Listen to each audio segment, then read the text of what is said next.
As the biggest country in the world, Russia is a pretty hard place to miss on a map. Stretching from the Baltic Sea in the west to the Pacific Ocean in the east, the contiguous territory of the Russian Federation is nearly the same size as South America. It's so huge that it borders countries as far apart as Norway and North Korea, and spans across 11 different time zones. But because the main part of the country is so huge and obvious to pinpoint, there's a much smaller part of it further to the west in Europe that's a lot easier for many of us to overlook or miss, and it's right here. This is the Kaliningrad Oblast or province, a disconnected exclave of the Russian Federation separated by more than 370 kilometers as the crow flies from the rest of the country by the independent states of Lithuania, Latvia, and Belarus. Nearly 1 million Russians live here, isolated from the rest of the country, surrounded by the EU and NATO states of Poland and Lithuania to the south, east, and north, and the Baltic Sea to the west. In order to travel between Kaliningrad and the mainland, the Russians who live here must either pass through at least 2 other countries when traveling by land, or take a ferry or plane across the Baltic Sea and the Gulf of Finland towards St. Petersburg. This ultimately means that, effectively, the Kaliningrad Oblast is a Russian outpost in the middle of the European Union and NATO, who have each been keeping a much closer eye on it ever since 2014. And especially ever since February of this year when the Russians invaded Ukraine. As the only year-round ice-free port that the Russians control on the Baltic Sea, the city of Kaliningrad that the overall oblast takes its name from is the headquarters of the Russian Baltic Fleet, and is therefore home to substantial amounts of Russian naval and air power. On top of that, beginning in 2015 after their first invasion and annexation of Crimea from Ukraine in the year before, and the start of heavy Western sanctions, the Russians began deploying their Iskander-M ballistic missile systems within the oblast as well, capable of striking major European capitals like Warsaw, Berlin, Copenhagen, and Stockholm with nuclear-armed missiles. And perhaps most alarming of all to the perspective of NATO and the European Union is not necessarily the Kaliningrad Oblast itself, but the narrow 65-kilometer wide gap between it and Belarus, a staunch Russian ally and accomplice in Russia's current ongoing invasion of Ukraine. These 65 kilometers of mostly flat and rural countryside is the only connection by land that the 3 Baltic states, NATO and the European Union's most exposed members to Russia, have with the rest of the alliance. If NATO ever finds itself in a hot conflict with Russia in the future, this vulnerability gives the Russian military the potential ability to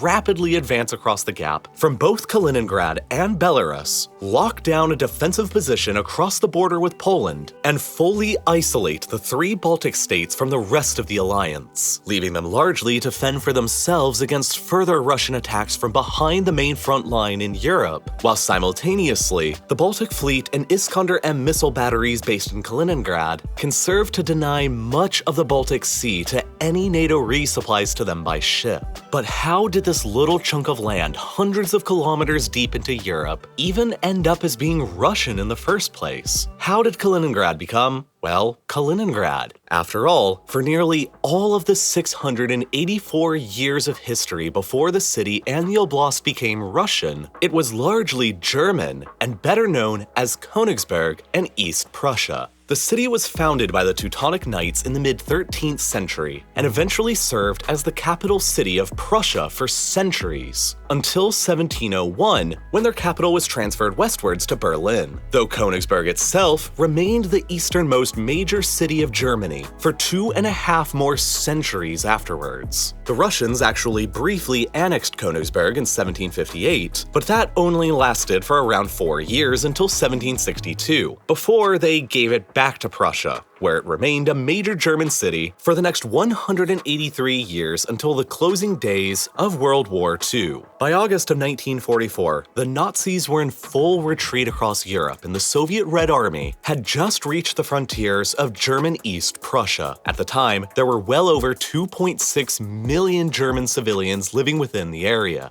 and the Nazi government began organizing their full-scale evacuation to the west in order to escape from the rapidly advancing Soviet Soviets. But as time went on, this evacuation gradually transformed into more of a panicked and chaotic flight, as around 2 million of those Germans mostly desperately fled towards the west. After enormous bombing campaigns carried out by the British Bomber Command and overwhelming artillery shelling from the Soviet Red Army, the formerly beautiful city of Königsberg itself was almost completely destroyed and reduced to rubble by the fighting by the time the Soviets fully occupied it in April of 1945, just weeks before the end of the war in Europe. After the war's conclusion, Germany's new easternmost border was set by the victorious Allies along the Oder and Neisse rivers, and all pre-war German territory to the east of these rivers were ceded to either Poland or the Soviet Union itself. This included all of East Prussia, which had been an exclave of Germany before the war, separated from the rest of the country by the Polish corridor and the free city of Danzig. East Prussia itself was divided up between Poland in the south and the Soviet Union in the north, with the northernmost section going to the Lithuanian Soviet Republic, and the centralmost part, including the city of Königsberg itself, going to the Russian Soviet Republic. Königsberg was then renamed to Kaliningrad after the Bolshevik revolutionary Mikhail Kalinin. The remaining 600,000 or so ethnic Germans who didn't already flee were forcefully deported into East Germany, and the Kaliningrad region was massively repopulated with ethnic Russians and Ukrainians over the next several years. By 1950, the Kaliningrad Oblast was an island of the Russian Soviet Republic within the Greater Soviet Union, separated by the Belarusian, Lithuanian, and Latvian Soviet republics. But since they were all parts of the same country at the time, this ultimately mattered very little. It may have made more sense from an internal administration standpoint to have given Kaliningrad to the Lithuanian Soviet Republic next door, but Stalin chose to keep it as an internal exclave of Russia for several probable reasons. First, the three Baltic states themselves had only recently become a part of the Soviet Union by force after they were invaded and subjugated by the Red Army back in 1940. Keeping Kaliningrad within the Russian Soviet Republic served to further isolate Lithuania and the other Baltics from the west. And moreover, the ice-free port that the city of Kaliningrad now provided to the Soviet Navy was considered far too strategically valuable to be placed into the hands of the potentially disloyal Lithuanians. Interestingly, after Stalin died, his successor Nikita Khrushchev actually did offer the Lithuanians a full transfer of the entire Kaliningrad Oblast over to their administration, but with perhaps decades of foresight, Lithuania's first secretary of the time declined the offer out of the concern that accepting would have suddenly added around 1 million ethnic Russians to his republic, and make Lithuania about 1/3 Russian, since Khrushchev also internally transferred Crimea from Russia to Ukraine around the same time, and we all know how that's gone ever since. This decision taken by the Lithuanians was probably a profoundly wise one. Throughout the decades of the Cold War, the Soviets transformed Kaliningrad into a hugely important Soviet naval facility and blocked the entire city off to foreigners. The city was rebuilt from the rubble into essentially a copy and paste Soviet model city, which is how you end up with fascinating pre- and post-war photos of the same areas like this, or this, and this. By the time the Cold War was coming to a close in 1990, East and West Germany were reunifying and the Soviet Union was collapsing. But Kaliningrad remained a part of the newly formed Russian Federation, which simply inherited all of the land of the former Russian Soviet Republic that included Kaliningrad. Decades later, after the events in 2010, the German magazine Der Spiegel published a report that claimed the Soviets had allegedly offered Kaliningrad back to the Germans in 1990 as the country was actively reunifying, though this has been denied by the Soviet leader of the time, Mikhail Gorbachev. Even if the offer were actually to have been made, it's clear that the Germans refused it for a variety of reasons. First, at the same time the offer was allegedly made, West Germany was actively negotiating the terms of German reunification with the former allies of World War II, many of whom were extremely skeptical of Germany's real intentions. Margaret Thatcher, the British Prime Minister of the era, was opposed to the whole idea full stop. She even began carrying a map of Germany's 1937-era pre-war borders in her handbag to show others what she referred to as the German problem.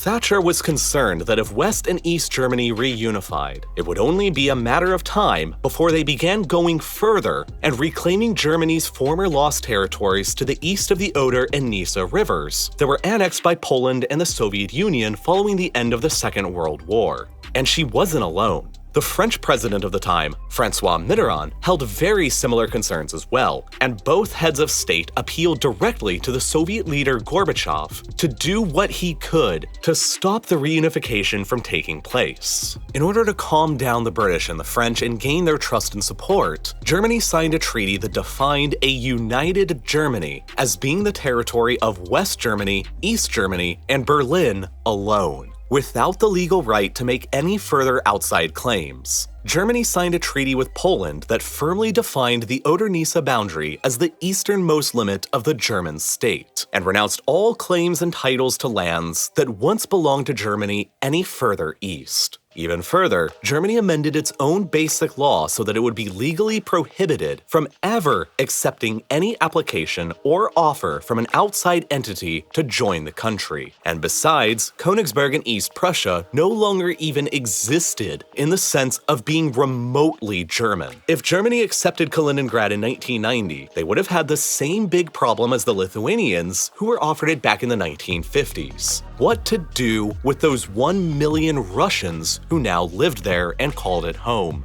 Therefore, if the Soviets really did just offer Germany back Königsberg during this era, had they accepted, it would have likely triggered catastrophic alarm bells in London and Paris and made them strongly antagonistic towards Berlin and Germany's future integration in Europe.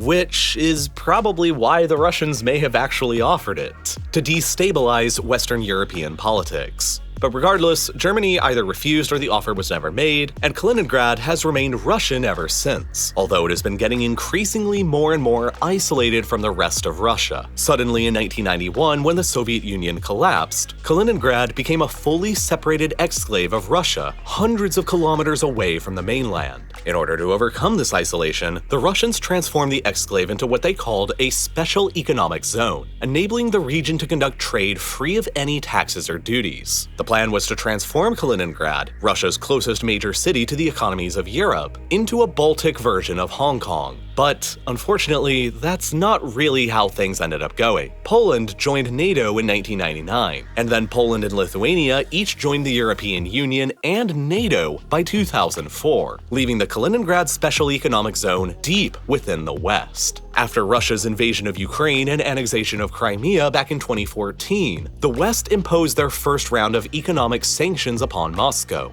And all of a sudden, Kaliningrad's greatest strength, its proximity to Europe, became its biggest weakness as well. Most of Kaliningrad's tax benefits have since dried up. Today, the average wage for the Russians living within Kaliningrad is only around $400 a month, significantly beneath the Russian average of nearly $1,500 a month. The Kaliningrad Oblast doesn't even represent a full 1% of Russia's total nominal GDP, and so the financial cost to Russia for losing it would be, overall, pretty minimal. But, as mentioned at the beginning of this video, Russia cares about Kaliningrad less because of money and history, and more because of the geographic leverage and flexibility that it provides to the Russian armed forces in dealing with the West during any potential conflict. It can serve the Russian mainland as an early warning station from Western-based attacks while, simultaneously, acting as a forward air defense base of operations for Russian jets advancing from the mainland.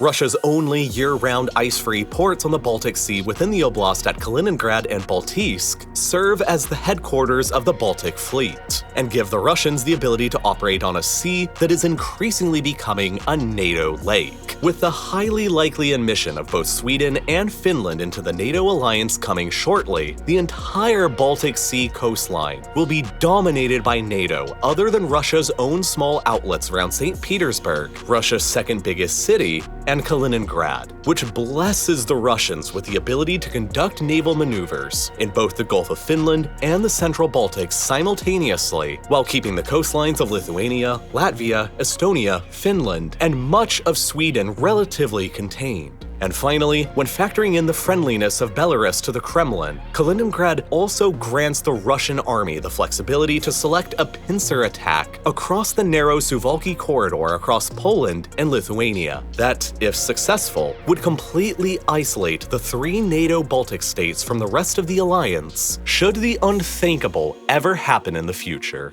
Whatever one calls it, the city of Kaliningrad or Königsberg has had a long, tragic, and fascinating history full of ups and downs. To me, one of the more fascinating smaller stories within this overall epic was that of the 7 bridges of Königsberg, one of the most famous problems ever proposed in the history of mathematics. During the 18th century, a man named Leonhard Euler observed that in the center of the city, Königsberg was set on both sides of the Pregel River and included 2 large islands, all of which were connected by 7 bridges. Euler's problem was simple: create a walk throughout the city by crossing each of these 7 bridges once and only once. You can try and solve the problem yourself by pausing the video and tracing a walk in your mind, but this is how Euler solved it. He showed that the choice of route inside of each landmass is irrelevant, and that the only important feature of a route was the sequence of bridges that were crossed. Thus, he restructured the problem through a more abstract lens by eliminating all of the features on the map except for the list of landmasses and the bridges connecting them, just like this image. In a more modern lens, one would replace each landmass with an even more abstract vertex or node, and each bridge with an abstract connection or edge. By visualizing the problem more simply in these kinds of abstract terms, Euler was able to prove that his problem simply had no solution. It was impossible to create a walk throughout the city of Königsberg by only crossing each of the 7 bridges once and only once. Solving interesting problems exactly like this one by breaking them down into simpler, more bite-sized chunks is the biggest key to understanding math and science. And today's sponsor, Brilliant, does a great job of breaking down this problem in an interactive way. Brilliant is an interactive STEM learning platform that helps you learn fascinating concepts by working through them in a visual, hands-on way, and you can get started right now on any number of courses from more basic concepts like the probability of casino games to cutting-edge fields like astrophysics, neural networks, or plenty of others. My absolute favorite thing about Brilliant is that regardless of which subject it is you choose to learn about, you get to learn it at your own pace. You can learn on the go with their mobile app, and most importantly of all, you get to enjoy the rewarding process. And if you ever get stuck on a particular question, Brilliant never punishes you or impedes your progress. Instead, they'll give you an in-depth explanation to guide you further along your learning path. And best of all, you can try out Brilliant right now for free with the link in the description, or by clicking the button that's here on screen right now, and the first 200 people to do so will also get 20% off of an annual subscription with Brilliant Premium. And, as always, thank you so much for watching.